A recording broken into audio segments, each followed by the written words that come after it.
on the way. BoogeyMan band coming round the bend. Is BoogeyMan band. Is BoogeyMan band. Greetings, my fellow fried beans, and thanks so much for dropping by the Horror Zone channel for this very special episode of BoogeyMan Ben's Horror Zone. The name of this episode is My Life in the Lot. As people know who have followed me for a number of years or follow me on Instagram or Facebook, you all know that Salem's Lot is my favorite movie of all time. I'm calling this video My Life in the Lot because Salem's Lot has been the most important film in my life for as far back as I can remember. The film debuted on November 17th of 1979 when I was 5 years old. I actually didn't see the first part of the miniseries.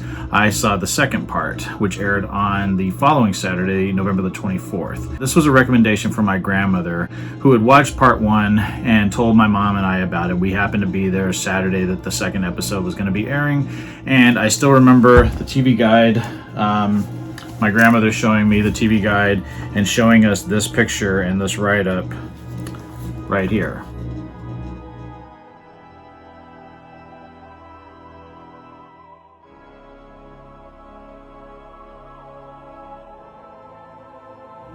And at the time, like I said, I was 5 years old, but that Halloween I had been Dracula for Halloween, and I always had liked monsters. I was a fan of monster movies like Creature Features. I would watch those which aired. It was Bob Wilkinson and John Stanley. Those would air on Saturday nights at like 11 o'clock. Usually I would watch those with my mom. I also was a huge fan of like Scooby-Doo cartoon, and the season of Halloween was also a big part of my life, even from a very early age. I just loved monsters, and maybe that's why my grandmother recommended that I watch the film, and I still have very vivid memories of seeing this film for the first time. My mom and I lived in a small condo. My mom was a single parent, and I remember we had a gold couch, very 70s gold, and I remember sitting by my mom watching it. And my mom said that the entire time I was watching Salem's Lot, I was paralyzed. I didn't move.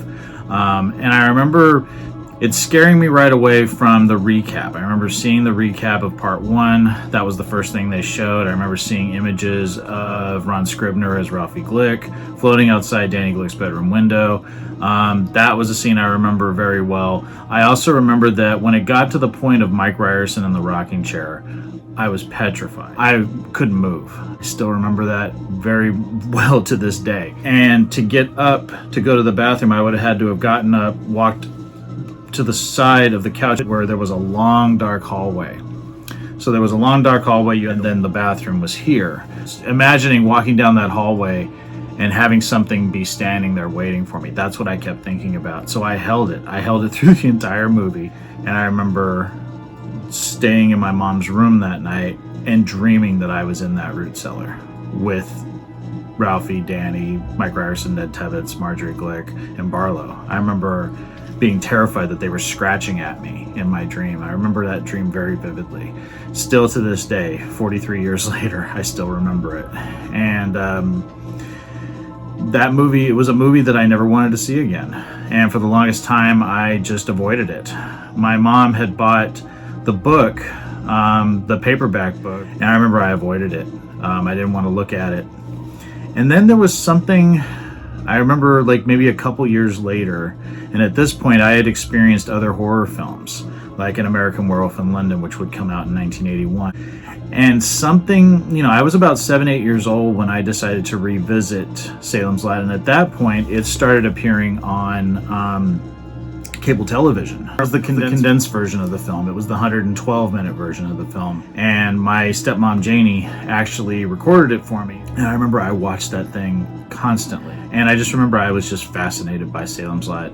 And every other weekend I was at my dad's, I was watching Salem's Lot on Saturday mornings. Not the Roadrunner, not Bugs Bunny, not Scooby-Doo. It was Salem's Lot, Fruity Pebbles and Salem's Lot, hanging out in my dad's living room while they were still asleep. And finally got to a point where I remember one time my dad yelled down the hall, "Are you watching Salem's Lot again?" So it just became an obsession of mine. And it's the first film that I can ever remember being obsessed with. And I think it always goes back to, I always loved like Robert Louis Stevenson, Dr. Jekyll and Mr. Hyde. Same thing with like American Werewolf in London. The idea of somebody being one way and then turning into a monster. And I think because, these were normal townspeople that were being infected by Barlow, and they were becoming monsters. I think that's what sort of lured me into it. And the full miniseries would air on, I think it was a 2-night event in November of 1985. It was on TV 44. And I had it recorded. My mom and I still didn't have a VCR at the time, so my dad recorded it for me. But that was when I saw the full miniseries intact. Because prior to that, I had only seen part 2 when I was 5, and then the condensed version that had aired on HBO or cable TV. And I remember then I became an even bigger fan. Several years later, I was on a family vacation. In August of 1988, it was actually, several weeks before I was going to start my freshman year of high school. My family, my Uncle Erlen, my cousin Jason, my mom, my grandfather, and my grandmother, we all went up to Eureka. And as we were coming back from Eureka, my mom saw a sign on 101 that said Victorian Village, Ferndale. And my mom said, "Oh, let's drive through there." Now, at this point, I'd watched Salem's Lot hundreds of times. So I just remember we were driving down Francis Street, and Francis Street is where Crockett Realty and Barlow and Straker's is. And I looked out the window and I said, "This street looks very familiar." I said, "This looks like it's from Salem's Lot." And I remember my mom telling me, "No, they shot that in Maine. It takes place in Maine. It's not here." And for years, I was convinced. I said, I felt like I had been in that town, but I kind of shrugged it off. So I kept thinking it was just, maybe just the street looks similar. And then in 1997, I went to WonderCon when it used to be in Oakland, California, and I bought this. It was something I just so wanted. One of the first big Salem's Lot things I ever bought outside of the novel. And I remember opening it up and flipping through it and seeing, cool pictures, and then seeing this little disclaimer.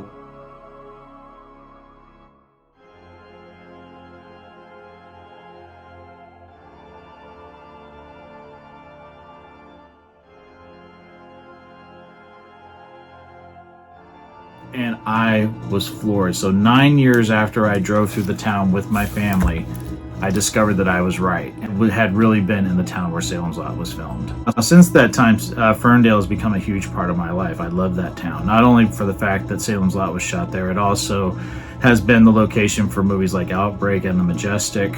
My wife and I got engaged in Ferndale in December 22nd of 2001. And we spent our honeymoon there in October of 2003. We've gone back several times since then. Right before we bought our home, we went there in 2009. And we had been there for the 40th anniversary event in 2019, seeing the film play there. They played it in the old steeple, which is adjacent to the cemetery, Ferndale Cemetery, and Ron Scribner, who played Ralphie Glick, was in attendance, and I got to meet him, and he's an amazing person. It just is such a immersive, classic horror film that doesn't need blood and guts, that doesn't need over-the-top violence. It's all about atmosphere and mood and fantastic acting and terrific score by Harry Suckman and just a fantastic direction by the late, great Tobe Hooper. So yeah, this is the best. I absolutely love this film, and today does mark the 43rd anniversary of when production started in Ferndale back in 1979. So without further ado, I'm going to sit back now and let you guys take a journey to Salem's Lot. This is footage that I captured over the 6 days that I was in Ferndale from April 15th, 16th, and 17th, and June 11th, 12th, and 13th. I captured every location in not only Ferndale, but also in Fortuna and Eureka. I put it all in chronological order as these scenes appear in the film. And there's also a very special surprise before I come back to wrap this video up. So I hope everyone enjoys this.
Now, this home at 755 Bluff was here when the film was shot, and in fact, it was behind this fence that the opening shots were taken.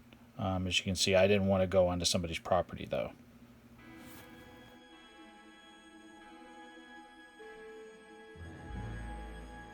This is what 850 Bluff Street looks like today.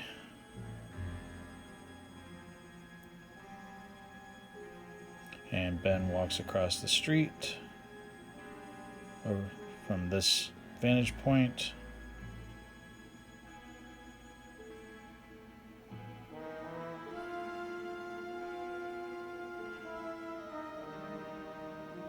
And he stares up at the house right next to this telephone pole, which is going to be right behind him on his right.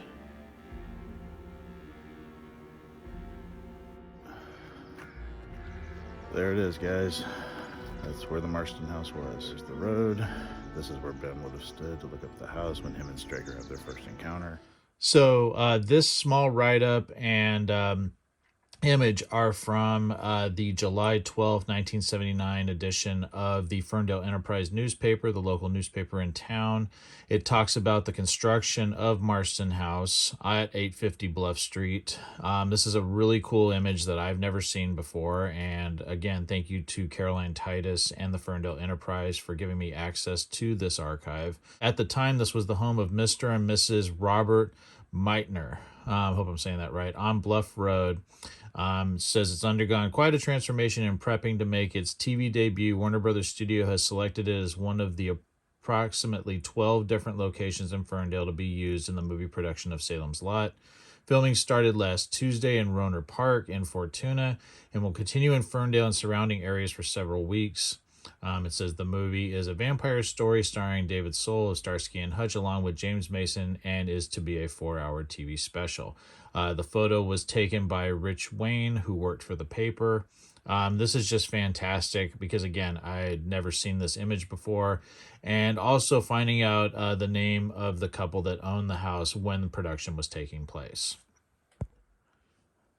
Ian Bolton's site, Salem's Lot Then and Now, also reports that the construction cost was $100,000 to build the facade of Marston House around the existing structure at 850 Bluff Street. The family that lived in the property was paid $20,000 to move out and were guaranteed all of the timber used in construction afterwards.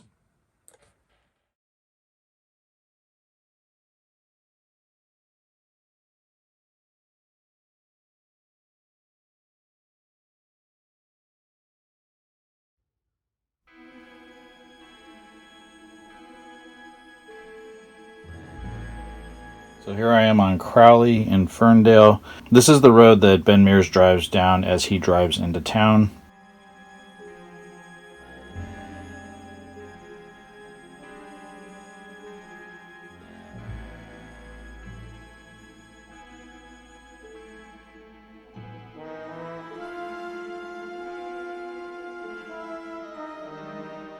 So I'm walking up to the exact area where the Jeep turns the corner and drives past the Salem's Lot sign.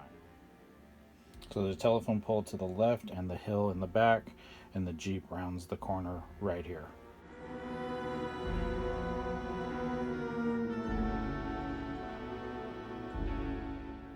And down where that telephone pole is, on my right, that is about the area where the Salem's Lot sign would have been.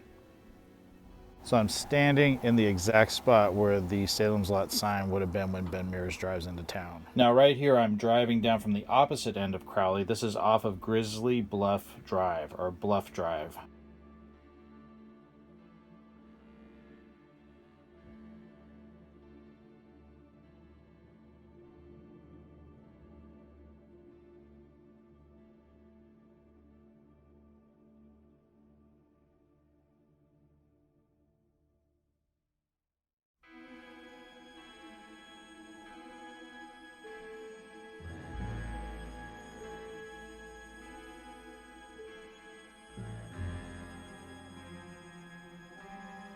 Driving down the street that Ben is driving through as he comes into town.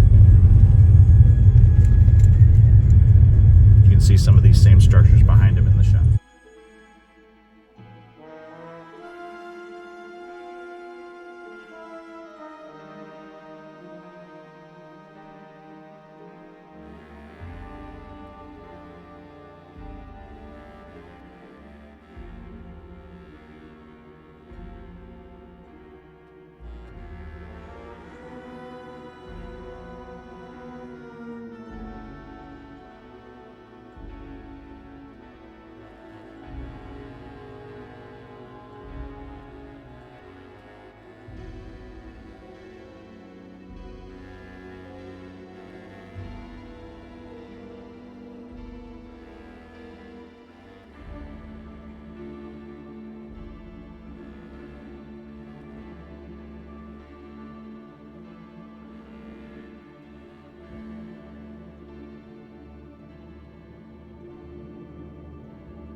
And hats off to Caroline and Stuart who run the Ferndale Airbnb. That is what is housed in the location where the exteriors were shot for Barlow and Straker's Fine Antiques. It's a beautiful place. There's two places you can stay. There is the Quarters, which is where we are right now. We've also stayed in the Barn Dominium, which is just across from it. It's actually a barn that they converted. And in the film, you never see like the left-hand side of the property. But it's an amazing place, and they've put an exorbitant amount of work into it, and it just is a fantastic place to stay. So if you ever have the opportunity to stay here, I definitely recommend it. Really makes you feel like you're in a time capsule like the rest of the town does. It really makes it feel like it's, it just makes you feel so warm and welcome. And Caroline and Stuart couldn't be nicer people. And the fact that they were cool with me, being a horror fan. You never know how people are going to treat you sometimes, but they couldn't have been nicer people, and I'm truly honored to know them and can't wait to stay here again. It's a beautiful place.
Okay, so I am in Roner Park in Fortuna, California, and thanks to my good friend Danny Evans, I'm trying to find the exact location where Ben and Susan first meet in Salem's Lot, and I think I found it.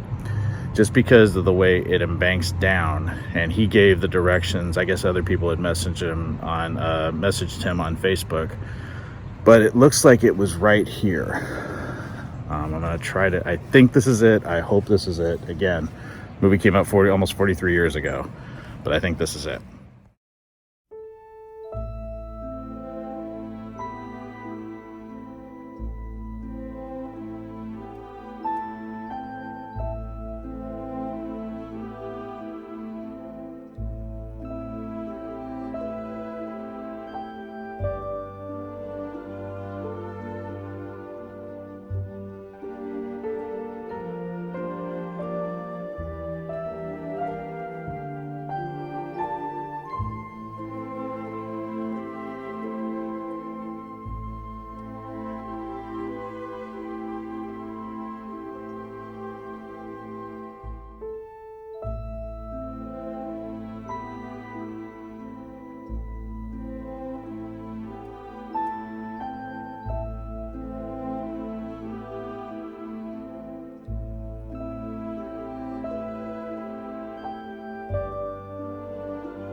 doing out here, Weasel? Sitting? Spying, more like, huh? So a big thank you has to go to Holly. I had the honor of meeting her when I was in Ferndale back in June. It was on the 13th of June that she reached out to me. I was having lunch, and she let me know that she actually lived at the house 230 Francis Street, and that is the house where Weasel is spying on Crockett and Bonnie for Cully, and Parkins Gillespie comes up to him and just sort of gives him the whole rundown about, about Ben Mears being in town and to keep an eye on him and all that. But Holly was such a sweetheart. We met. She actually let me come inside the house. I didn't want to film that because it's her private residence. But we talked about Salem's Lot and how she's always been a fan of it. She's from Minnesota. They moved into the home 2 years ago. But was just so gracious and kind, and we've kept in contact through Instagram. And she has an Instagram page, Tarot Witches. Please support her. I'll put a link down below in the description. Check her page out. She's an awesome person.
Teacher, I carry your books for you.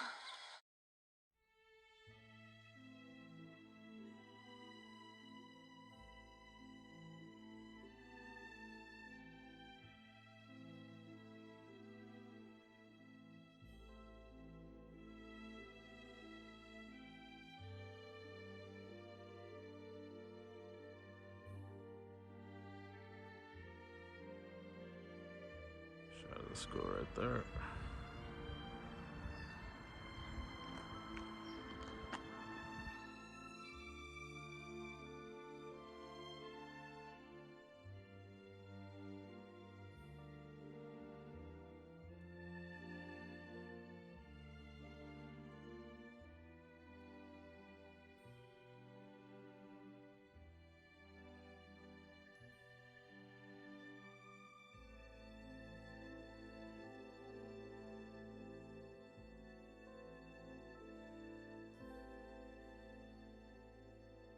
So it's almost like even though she went across the street, she was actually closer. If you look at the shot, you can see this part of the structure behind her when she's Bonnie Bedelia, when she's talking to Barney McFadden, who played Ned Tibbetts.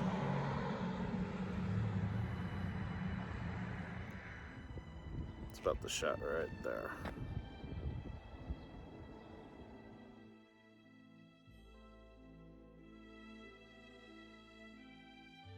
And you can see the school parking lot in the background. And then when Ned Tibbetts leaves, there's a close-up of him getting into the van. He drives down that street. Now this house is visible in the film, but it was painted like a green color, so it was a greenish color, but that is the house, and he speeds off that way down the street.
What was that?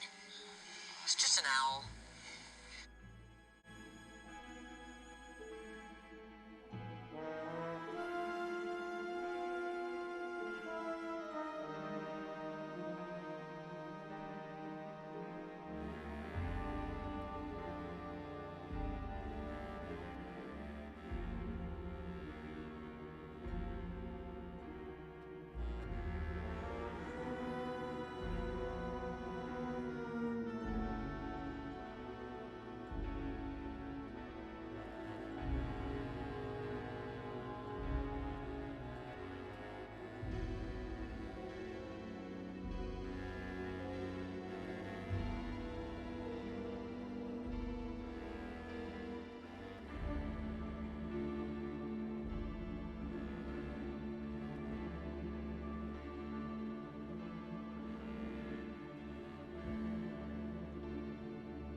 We shouldn't have gone through the woods. It's a shortcut. Hey, I'm going. Wait! Danny, wait!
So Ferndale Cemetery is absolutely amazing. It's such a beautiful cemetery. It's really a sight to behold when you're in town. As you can see from these shots, these are the only shots that are from. These are the only shots in the film that were actually shot in the cemetery. A majority of the cemetery scenes were shot in Franklin Canyon in Los Angeles, but the only shots that were done here in Ferndale are the scenes where the procession drives into the cemetery and when they leave the cemetery. There's also a brief shot of when Mike is burying Danny that you see that you see the town behind him. That was shot in the cemetery as well. I don't know if there was other shots done in the cemetery. I'm assuming there were, and maybe they just didn't make the final cut. The only other shots of the cemetery are from the gate when they drive out. So pretty much that is it.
I still explored the cemetery quite a bit because it is just an amazing place to walk through, and so much history, and just really a beautiful place to be. But what I was able to discover is there's actually a path that kind of goes between the main cemetery, and then there's like a cemetery that's on the same road. It's on Bluff just before you get to the location where Marston House was. And what I was able to discover is that this appears to be the area where Mark is running towards the house when Susan is down below. She had driven up to the house and she sees the rustling in the bushes, and Mark appears up on the hill by the house. It looks to be that some of that was shot here. I always wondered, like, where does he come out at? And you don't see the cemetery in the shot, so I don't know if it was existing, if they covered it. You can kind of see a space just behind Ben's Jeep as he drives up at the beginning of the film and parks on the shoulder. You can kind of see a space in the trees behind him to the left of the shot. To the left, behind him, you'll see like this area that just looks like they maybe covered the fact that there was an extension of the cemetery there. But this appears to be the area where Mark was running and how he ran up to the house, because you can get a good vantage point of the house if you're standing in this area.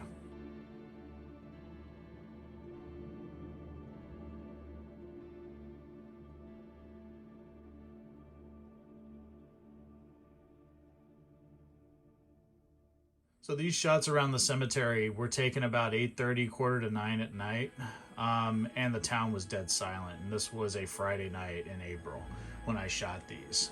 It was raining, pretty good storm that had come through, but it was so cool. I had never walked around the town at night, but was really just fascinated to see what it would look like at night, just walking around to some of these locations from the film.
the times Mike drove that.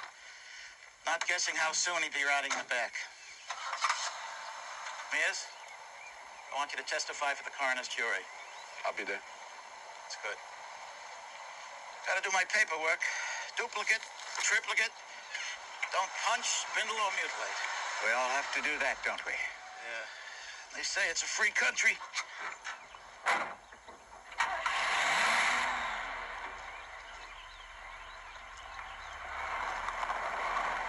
Oh, Jason. What is it you want to tell me? Have there been any other people complaining of feeling weak? Had bad dreams? No. There soon will be. Bill, do you believe in ghosts? Ghosts? No. Witches? Wizards? No. Werewolves? Of course not. Vampires? Bill, come on inside. I'm going to tell you something, and I'm going to ask your help. And maybe you'll give it if you don't decide I'm absolutely crazy.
So you're staying at Diva Miller's? I mind telling you, she was quite a dish. We kids used to watch her sashaying down the street. Bill. Well, we did.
do that. He's up there. He's the house. Oh, Barlow. Barlow! He's a vampire. He's got to be destroyed. What the hell's so funny? You're crazy. There aren't any such things as... Well, then what do you say is happening here? Something's happening here. I don't know. Some kind of crazy. You're scared. Whatever it is, I'm not saying. You're a constable here. Was. Running. And you're staying? You're staying. All right? Since you're staying, come here. Here. Maybe this will do you some good.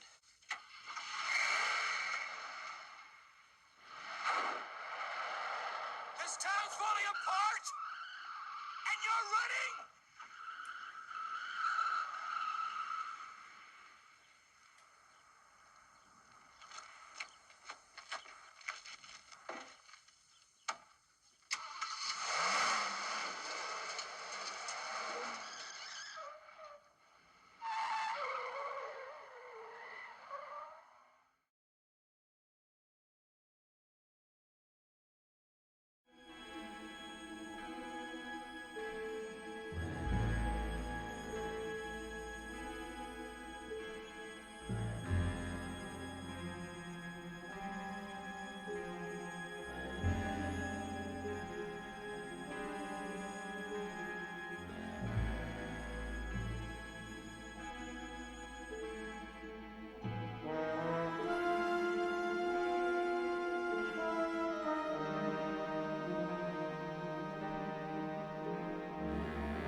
Tell me, why the Marston house? I remember that figured in your pageant, too.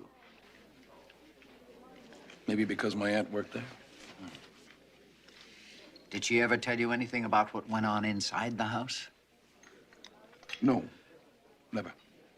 Or Hubie Marston? No, she never talked about him. But you'll remember that even then, that house had a reputation for being a haunted house.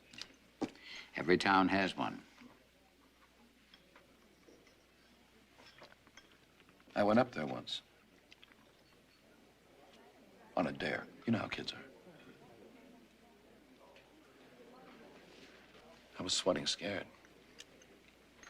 I sneaked around. got into the house. What did you see?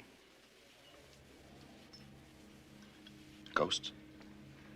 Everything. Every sound. Every shadow. I'm not sure what I saw.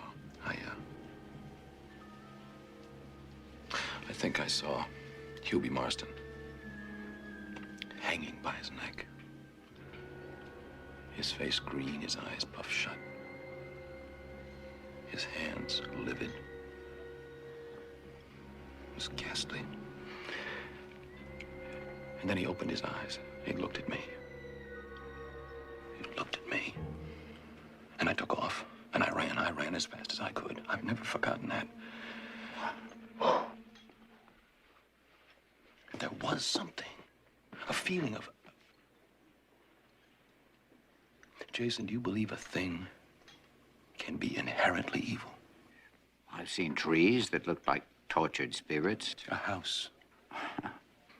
The Marston house, for instance. Can it be evil in its stone foundations, in its wooden beams, in the glass of its windows, in the plaster of its ceilings? Evil. The man who built that house. Yeah, Joshua Vaughn. Killed his wife and a servant.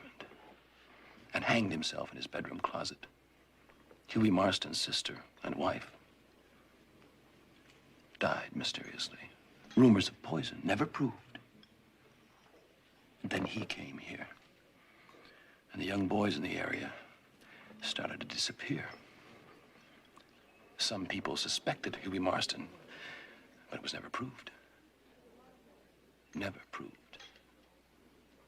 And now we have a Mr. Straker. And a Mr. Barlow. Whom no one has ever seen. And you think?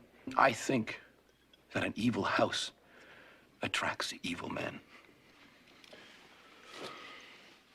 But if a house attracts evil men, why did it attract me?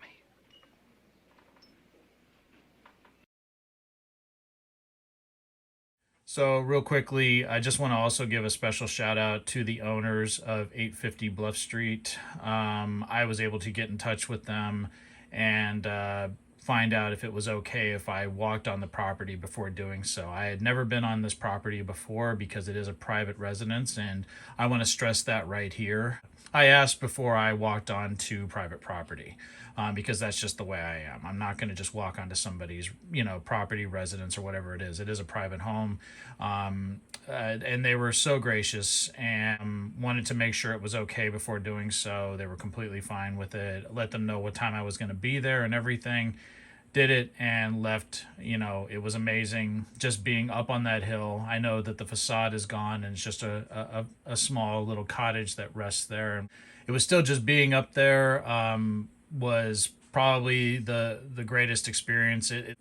That's my great white whale is walking up there because this film means so much to me, and it was the last thing I had to achieve in terms of capturing and experiencing all of these amazing locations in this town that I absolutely love.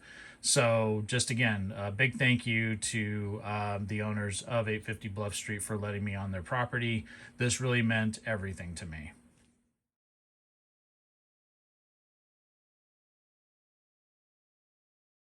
Thank you so much, everyone, for watching. I hope everyone enjoyed this video, and I promise I will talk to you again very soon. So take it easy, stay scared as always, and remember, you can do nothing against the master.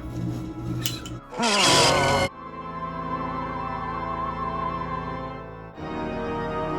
Hey fellow Fright Fiends, just want to say thank you again for supporting BoogeyMan Ben's Horror Zone. If you're brand new to the channel and you haven't yet subscribed, please hit the subscribe button down below, hit the bell notification so you're updated every time I drop a new video. I typically do this once or twice a week with new content. I've been doing this for over 11 years, and the horror genre is a passion of mine, and it really means a lot to me that I can share that passion with all of you guys. Thanks so much again for the support, and I'll talk to you again later. Take it easy, stay scared as always.